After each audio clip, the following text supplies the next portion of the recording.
Particles are used everywhere in our After Effects work. This is how we make smoke, pixie dust, and control layers for compound effects. Paint also plays an important role in our work. I can use it for compound effects, I can use the clone feature to cover something in the video, and I can even use it to point something out on the screen. In this chapter, we will cover the basics of particles and paint. Particles have been an intrinsic part of After Effects for a long time, and that is because they can do so much. You can have fairy dust, smoke, you can create control layers for your compound effects, and the list goes on and on. So let's go over some of the most common particle effects inside of After Effects. Let's go ahead and create a new composition. I'm gonna do it by clicking here in the new composition icon. And I'll make a DV. I'm just going to name the composition Particles. Particles need to live in a placeholder, so usually we use a solid for this. The shortcut to create a solid is Control or Command Y.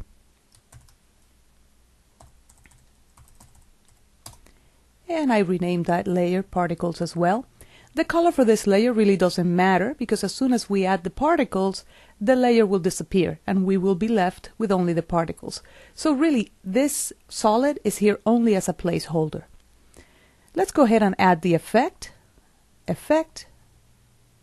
Simulation, Particle Playground, and as soon as we add it, we see that the solid disappears and it is on an alpha. If I turn the Toggle Transparency Grid button on to see the checkerboard pattern, you see that there's no solid there. If we scrub the timeline, there's only particles. I'm going to go ahead and shut this off. Automatically we get particles, these red particles right in the middle of the screen. Let's go ahead and go through some of these components. These particular particles are being created by an emitter called the cannon. And the cannon has different parameters in here which we can keyframe and we can change however we want. Position, that's where this emitter is going to be living. And there's the barrel radius, which is how big the area where they're being born from is. Particles per second, that's how many particles are being born each and every second. And of course the direction.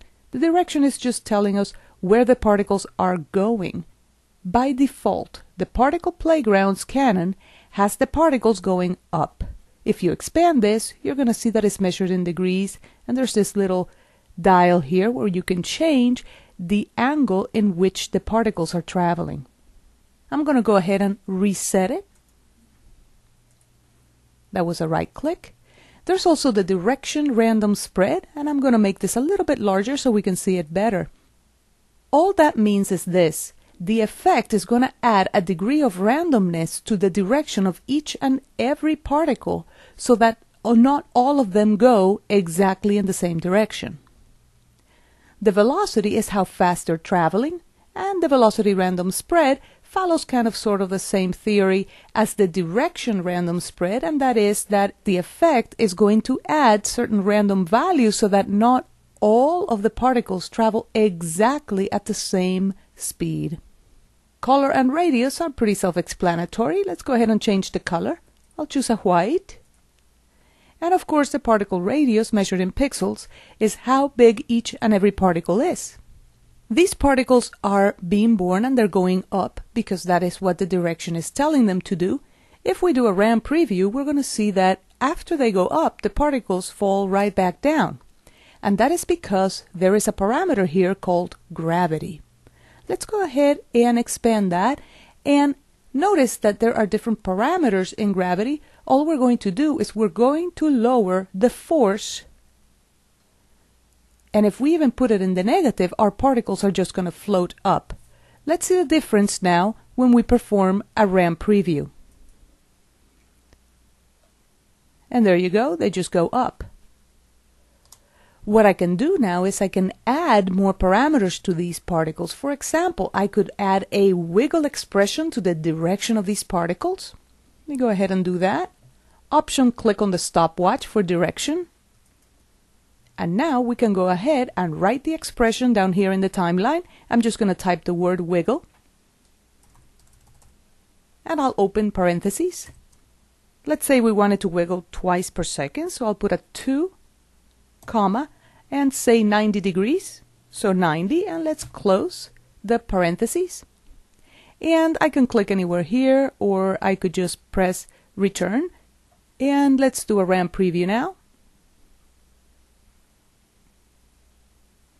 And there it is. We can even add to this a fast blur.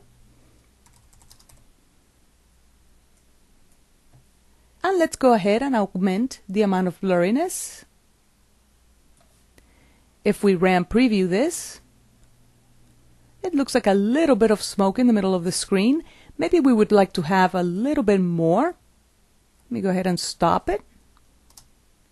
You can just click any button to stop the preview. And let's go back to the Canon. One of the things that I'm going to do is that I'm going to increase how many particles per second we have. There you go. Let's also increase the direction random spread. Perfect. And maybe the particle radius to a little bit larger. And let's RAM preview that.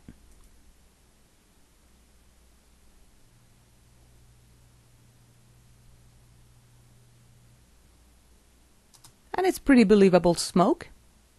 There are other particle generators inside of After Effects. So let me go ahead and delete the particle playground. And I'll add a different one. Effect, Simulation, let's say Foam. And as soon as you apply foam here, let me go ahead and delete the fast blur. And as soon as you apply foam here, you see that it just looks kind of like a wireframe view. In fact, this is a draft view, which we can change by clicking here in the Effect Controls panel and choose a rendered mode. And again, the particles are being born from a place and they're going somewhere. But notice that these are a little bit different. They interact with each other, etc. So I'm going to go ahead and expand this producer here under the foam parameters. And notice that we can keyframe, we can change the producer point. So the particles can be born from here. Let me go ahead and keyframe that. And they can move to here. And maybe even end up here. And I'm doing it at different points here. And there you go. We have bubbles going all over. We can also change the producer X and Y size, and of course the direction. The production rate can also be keyframed. Let's talk about the bubbles themselves. We can change things like the size variance. All that means is that not all bubbles will have the same size, as it is obvious here. So let me go ahead and turn the transparency grid on, and you can see the bubbles there, that they are all different sizes. We can also change things like lifespan, bubble growth speed, and strength. These bubbles are actually hitting each other, and if they come with enough velocity, with enough speed, they're going to pop. So you can determine how strong they're going to be. There's of course something in here called rendering. And this I really like, because we can go to a place here, a parameter called bubble texture. And right now we are on the default bubble. But if we click here, we can choose all kinds of things from red tide, nuclear waste, pepto, algae. The one that I like the best is the one called user defined, because now I can tell the effect the shape that I would like for my bubbles to have. And let me go ahead and do that. For that, I need to create the actual shape that I want for the bubble to have, because yes, you guessed it, this is a compound effect. So I'll go ahead and deselect the layer, and now I'm going to select the star tool. And I'll just create a little star here. And I'll even make it yellow. And there you go. I'm going to rename that layer star. And it doesn't even need to be visible. I'll go back to the effect. And under rendering, I'm going to select the bubble texture as user defined, and now I need to tell it what the texture layer is, which is going to be, of course, the star. If I RAM preview this, Notice that now each and every particle is that little star and is acting just like the bubbles. In my opinion, this is the best way of making fairy dust.